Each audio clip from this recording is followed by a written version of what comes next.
Ladies and gentlemen, welcome to PRC Foundation. How are you?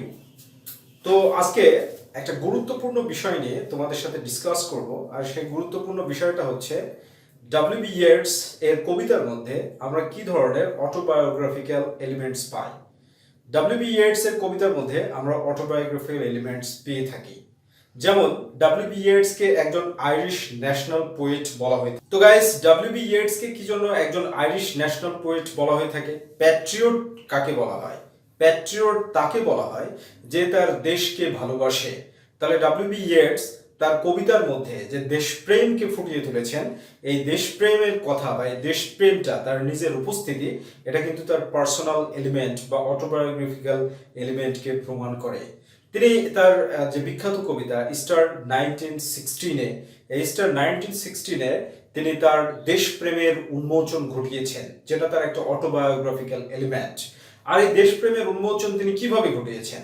তিনি আসলে Irish একজন revolutionary না, কিন্তু আইরিশ রেভলিউশনারিস্টদের প্রতি তিনি যে সম্মান, তিনি যে ভালোবাসা, তিনি যে কৃতজ্ঞতা বোধ দেখিয়েছেন, তার দেশ যে একটা নতুন স্বাধীনতার দিকে ধাবিত হতে যাচ্ছে, সেই স্বাধীনতার কথা যত সুন্দরভাবে ফুটিয়ে তুলেছেন, এই চমৎকার রিপ্রেজেন্টেশন থেকে আমরা ডব্লিউ.বি. ইয়েটস এর কবিতার মধ্যে অটোবায়োগ্রাফিক্যাল এলিমেন্ট হিসাবে তার কিন্তু প্যাট্রিয়টিজমটা খুঁজে পাই। অর্থাৎ তিনি প্রত্যক্ষভাবে তার দেশের সাথে সম্পৃক্ত, তার দেশের সত্তার সাথে তার লেখাগুলো প্রত্যক্ষ এবং পরোক্ষভাবে সম্পৃক্ত।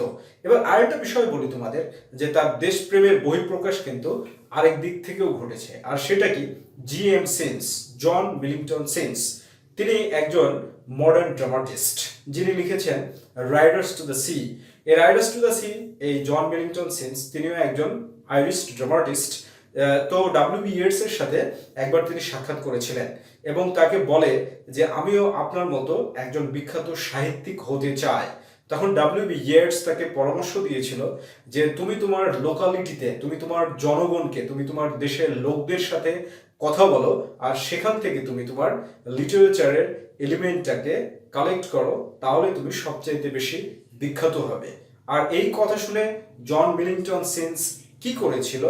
সে কিন্তু তার যে জন্মস্থান না, তার যে প্রত্যেক জন্মস্থান যে অ্যারেন আইল্যান্ডস, সেখানে তিনি ভিজিট করেছিলেন এবং মানুষদের জীবনকে অবজার্ভ করার মাধ্যমে তিনি বুঝতে পেরেছিলেন ফেট, ভাগ্যকে নিষ্ঠুরভাবে খেলছে মানুষের সাথে, গরিব মানুষের সাথে, এবং সমুদ্র কি ভিলেনাস রোল প্লে করছে। এই যে পরামর্শ দেওয়ার মাধ্যমেও কিন্তু দেশপ্রেম এটা ফুটে ওঠে। আর একজন মানুষের লেখার মধ্যে যদি দেশপ্রেম ফুটে ওঠে, তাহলে সেটাকে অবশ্যই তুমি অটোবায়োগ্রাফিক্যাল এলিমেন্ট অবশ্যই বলবে। So what is the first autobiographical element of W.B. Yeats? Patriotism should be considered to be the first autobiographical element of W.B. Yeats. Second point, যেটা the second coming, এই কবিতা থেকেও আমরা W.B. Yeats এর autobiographical এলিমেন্টকে খুঁজে পাই, কারণ তিনি contemporary human Irish সিভিলাইজেশনের যে পতন, খ্রিস্টান সিভিলাইজেশনের যে পতন, সেই বিষয়টাকে তুলে ধরেছেন। তিনি আয়ারল্যান্ডের অধিবাসী ছিলেন, তাহলে আইরিশ সিভিলাইজেশনের পতনকে তুলে ধরছে, তার মানে তিনি দুঃখে, কষ্টে, যন্ত্রণায় রয়েছেন। দ্বিতীয় নম্বর বিষয় কি দাঁড়াচ্ছে? যে তিনি একজন খ্রিস্টান ছিলেন, আর খ্রিস্টান সিভিলাইজেশনের একটা পরিবর্তন আর নতুন একটা সিভিলাইজেশনের যে শুরু হতে যাচ্ছে, সেটাকে তিনি কিন্তু এখানে দেখিয়েছেন। সো এই কবিতাটার যে পয়েন্ট অফ ভিউ, তার মধ্যে অটোবায়োগ্রাফিক্যাল এলিমেন্ট রয়েছে। আর কবিতাটার শুরু হয়েছে কিভাবে? Turning and turning in widening gyre, the falcon cannot hear the falconer. অর্থাৎ একটা জায়ার মিন্স সাইকেল, হিস্ট্রিক সাইকেলের কথা বলছে, যেখানে মানুষরা আবর্তিত হচ্ছে ডব্লিউ.বি. ইয়েটস সহ। এবার চলে আসো guys, sailing to Byzantium. Sailing to Byzantium এই কবিতাটা এবং the lake isle of Innisfree, এই দুইটা কবিতা হচ্ছে রোমান্টিক কবিতা। আর রোমান্টিক কবিতা মানে কি বুঝতেই পারছো? রোমান্টিক কবিতা মানে হাই ইমাজিনেশন, সাবজেক্টিভিটি। তো হাই ইমাজিনেশন আর সাবজেক্টিভিটি কি? এটা হচ্ছে দুইটাই অটোবায়োগ্রাফিক্যাল এলিমেন্ট। সেলিং টু বাইজেন্টিয়ামে তিনি একটা আদর্শ পৃথিবীতে যেতে চায়, এবং দ্য ল্যাক ইল অফ ইনিসফ্রিতেও তিনি একটা আদর্শ পৃথিবীতে যেতে চায়। ডব্লিউ.বি. ইয়েটসকে তুমি রোমান্টিক কবি হিসাবে প্রমাণ করার জন্য এবং তার হচ্ছে দেশপ্রেমকে ফুটিয়ে তোলার জন্য এই দুইটা কবিতার রেফারেন্স তুমি ব্যবহার করতে পারো, যেখানে ডব্লিউ.বি. ইয়েটস তার দেশের ডাবলিনের যে পরিস্থিতি সেই পরিস্থিতিটাকে ফুটিয়ে তুলেছেন এবং তার দেশের country people, natural beauty, folklore, different kind of anthropology সেগুলোকে কিন্তু তিনি ঘোষণা করেছেন। সো গাইস, এবার পরবর্তী টার্ম চলে আসি। ডব্লিউ.বি. ইয়েটস এর কবিতাগুলো যেগুলো প্রেমের কবিতা, কিসের কবিতা? লাভের কবিতা, ভালোবাসার কবিতা, সেই কবিতাগুলো অটোবায়োগ্রাফিক্যাল এলিমেন্টে ভরপুর। তার প্রত্যেকটা প্রেমের কবিতায় প্রত্যক্ষ বা পরোক্ষ যে কোনোভাবেই তার প্রেমিকার নাম উল্লেখ আছে। আর তার বিলাভেডের নাম কি?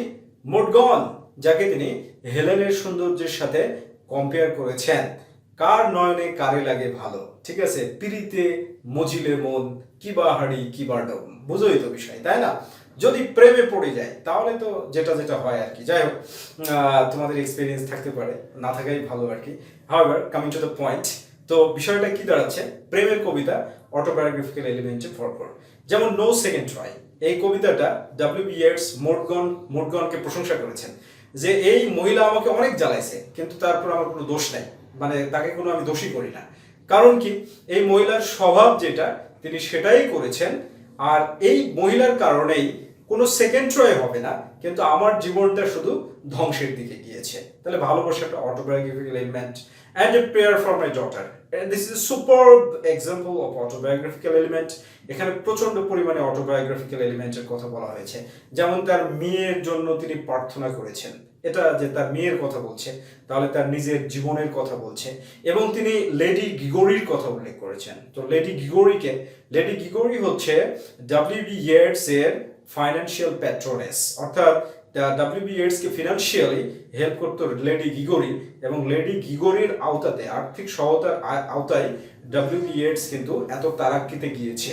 এবং তিনি হেলেন, অ্যাফ্রোডাইট এদের কার্সিভ বিউটির মাধ্যমে তার প্রেমের দুঃখের কথাটা বলেছেন, আর তার মেয়ের জন্য প্রার্থনা করেছেন যে আমার মেয়ের বেশি সুন্দর হওয়া দরকার নেই, মোটামুটি সুন্দর হলেই চলবে, অত বেশি অহংকারী হওয়া যাবে না, আর আমার মেয়ের যেন একটা অত্যন্ত ধনী পরিবারে বিয়ে না হয়, একটা custom tradition and culture based ফ্যামিলিতে বিয়ে হয়, আর এইভাবে যেন সুখে শান্তিতে আমার মেয়ে তার জীবনটাকে কাটাতে পারে।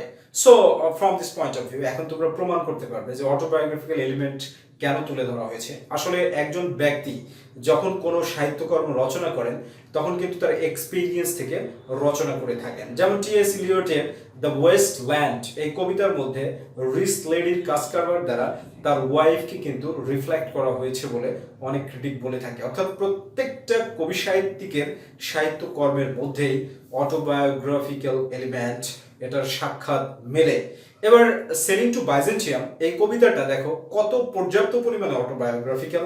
কারণ এখানে অটোবায়োগ্রাফিক্যাল কি জানেন যে ডব্লিউ.বি. ইয়েটস 1928 সালে মাল্টা ফিভারে আক্রান্ত হয়েছিল। কোন ফিভারে আক্রান্ত হয়েছিল? মাল্টা ফিভার। এই মাল্টা ফিভারে আক্রান্ত হওয়ার পরে তিনি দেখছেন যে আয়ারল্যান্ডে বৃদ্ধদের অবস্থা খারাপ, তার বয়স 60 বছর পার হয়ে গিয়েছে, বৃদ্ধদের অবস্থা খারাপ, যার কারণে তিনি কি করলেন, এই বৃদ্ধদের অবস্থা খারাপ, তাদের জন্য যে আদর্শ পৃথিবী, সে আদর্শ পৃথিবীর কল্পনা করে তিনি একটা কবিতা লিখলেন, আর এইভাবেই তার অটোবায়োগ্রাফি কিন্তু প্রমাণিত হয়। So in almost all of the poems of W B. Yeats you will get autobiographical element, at least a single autobiographical element.